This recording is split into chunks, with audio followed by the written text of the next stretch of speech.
आपलं डेलिगेशन दिल्लीला जातं आणि तिथून शिकून येतात दिल्ली मॉडेल.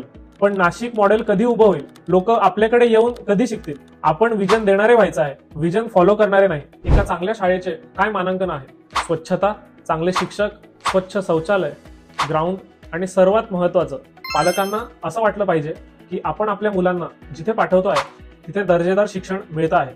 का म्हणून आपले पालक मुलांना इंग्लिश शाळेत पाठवतात? कारण गव्हर्नमेंट शाळांना गुणवत्ता नाही. जिथे आपल्याकडे उर्दू मीडियम आणि हिंदी मीडियमच्या शाळा चालवल्या जात आहेत तिथे आपल्याकडे इंग्लिश मीडियम नाहीच तर सेमी इंग्लिश शाळा सुद्धा नाही आहे. पण हीच काळाची गरज आहे. IT मध्ये जॉब पाहिजे, इंग्लिश आलं पाहिजे. UPSC द्यायची आहे, इंग्लिश आलं पाहिजे. It has become a necessary evil. आपल्या महानगरपालिकेच्या शाळांचं पटांगण बघा. त्याच्याकडे बघून तुम्ही म्हणू शकाल की उद्याचा सचिन इथे घडेल.